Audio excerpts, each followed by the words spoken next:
Hello दोस्तों, आप सभी का बहुत बहुत स्वागत है। दोस्तों, आज का वीडियो आप सभी के लिए बहुत ही महत्वपूर्ण है क्योंकि इस वीडियो में हम कवर करेंगे भारत के प्रतीक चिन्ह जो बार बार एग्जाम में पूछा जाता है। इससे जुड़े सभी महत्वपूर्ण प्रश्नों की इस वीडियो में कवर करेंगे। इसलिए आपसे रिक्वेस्ट है कि इस वीडियो को पूरा देखिएगा ताकि यहाँ से बनने वाले सवाल आपसे न छूटे। तो चलिए वीडियो को शुरू करते हैं। पहला क्वेश्चन है आपका, निम्नलिखित में से किस पशु को भारत के राष्ट्रीय प्रतीक में स्थान नहीं मिला है? तो ये है आपके, देखिए ऑप्शन में दिया हुआ है कि ये आपका ऑप्शन सांड है, दूसरा नंबर में ऊंट है, ऑप्शन सी में है घोड़ा और ऑप्शन डी में है आपका सी।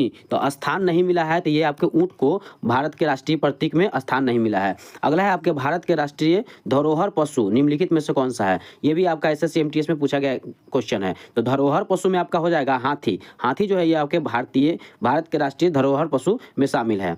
देखिए नेक्स्ट क्वेश्चन हो जाएगा आपका, स्वतंत्र भारत के राष्ट्रीय ध्वज का डिजाइन निम्नलिखित में से किसने बनाया था?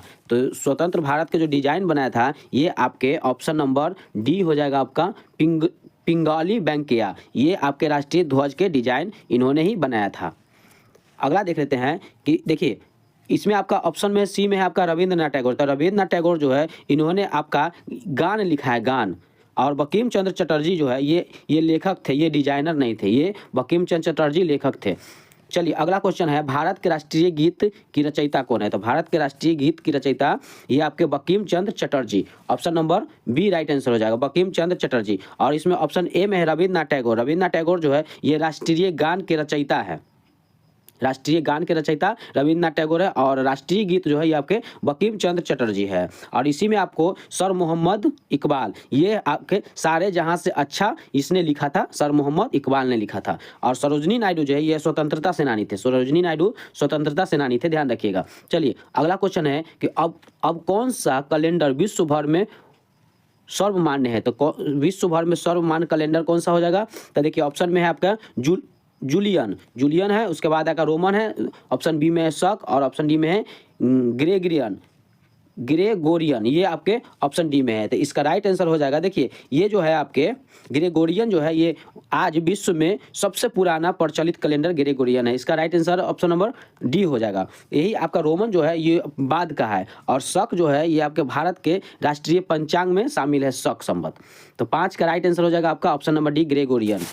अगला क्वेश्चन देखिए, क्वेश्चन आपके है कि भारत के राष्ट्रीय गान के रचयिता कौन थे? तो भारत के राष्ट्रीय गान जो है ये राष्ट्रीय गान हो जाएगा आपका जन गण मन राष्ट्रीय गान है। ये गाया था रविंद्रनाथ टैगोर ने। Option number B right answer हो जाएगा।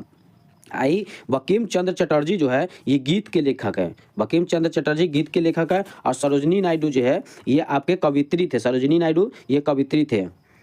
और इसी में आपका अरविंद घोष जो है ये आपके अरविंद घोष स्वतंत्रता सेनानी थे।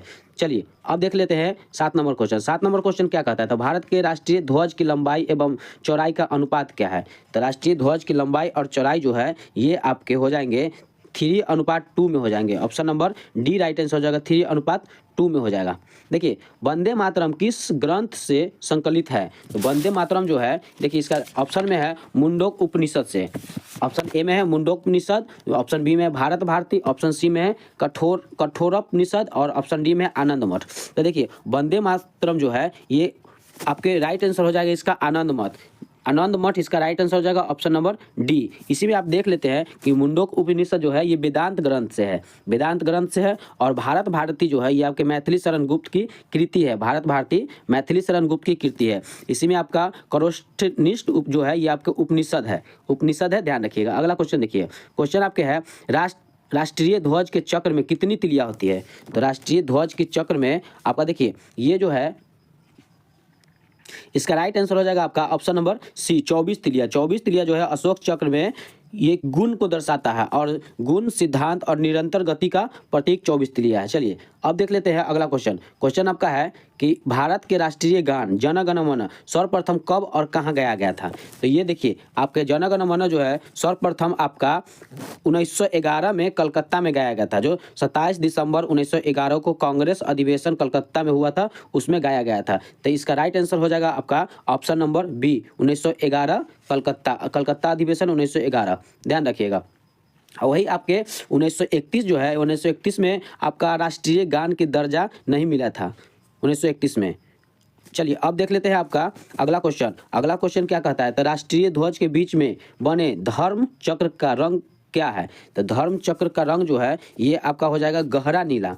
जो अशोक चक्र की रंग नेवी ब्लू गहरा नीला होता है। तो गहरा नीला जो है ये आपका option number C right answer हो जाएगा, गहरा नीला। और वही आपके समुद्री नीला जो है ये आधिकारिक रंग समुद्री नीला नहीं है, आधिकारिक रंग इसमें नहीं दिया गया है। चलिए अब देख लेते हैं भारत का राष्ट्रीय गीत कौन सा है। तो भारत के राष्ट्रीय गीत जो है ये हो जाएगा आपका वंदे मातरम। वंदे मातरम भारत के राष्ट्रीय गीत हो जाएगा, option number C right answer हो जाएगा।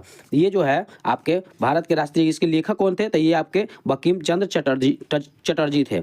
वंदे मातरम के लेखक बंकिम चंद्र चटर्जी थे। आइए आपके सारे जहां से अच्छा हिंदुस्तान हमारा। तो सारे जहां से अच्छा हिंदुस्तान हमारा ये है आपके प्रसिद्ध देशभक्ति गीत है, यह राष्ट्रीय गीत नहीं है, ये देशभक्ति गीत है। चलिए अब देख लेते हैं जन गण मन जो है, जन गण मन ये राष्ट्रीय गीत है। चलिए भारत के राष्ट्रीय गीत वंदे मातरम सर्वप्रथम कब और कहाँ गाया गया था। तो भारत के राष्ट्रीय गीत वंदे मातरम जो है ये आपके देखिए इसका राइट आंसर हो जाएगा आपका option number C right answer हो जाएगा। 1896 में कलकत्ता अधिवेशन में गाया गया था। कलकत्ता अधिवेशन, कांग्रेस का जो अधिवेशन हुआ था कलकत्ता में, जहां पहली बार सार्वजनिक रूप से गाया गया था वंदे मातरम, राष्ट्रीय गीत है। वही आपके 1931 में कराची जो है इसमें राष्ट्रीय गीत का दर्जा दिया गया था। चलिए अब देख लेते हैं अगला क्वेश्चन। क्वेश्चन आपका है कि भारतीय राष्ट्रीय प्रतीक में कितने शेर दिखाई देते हैं। भारतीय राष्ट्रीय प्रतीक में कितने शेर दिखाई देते हैं। तो शेर जो है ये आपके 3 दिखाई देते हैं, option number B right answer हो जाएगा। देखिए ये क्वेश्चन काफ़ी मज़ेदार है। इसमें कहा जा रहा है कि भारतीय राष्ट्रीय प्रतीक में कितने शेर दिखाई देते हैं। तो यहाँ पे जो है दिखाई तो आपका 3 शेर ही देगा, ऑप्शन नंबर बी ही राइट आंसर हो जाएगा। यहाँ पे 3 शेर होता है, जबकि अशोक स्तंभ में जो है ये आपका 4 शेर होते हैं। अशोक स्तंभ में 4 शेर होते हैं पर दिखाई 3 शेर देते हैं। क्वेश्चन यहाँ पूछ रहा है कि आपका दिखाई कितने देता है, तो 3 इसका राइट आंसर हो जाएगा।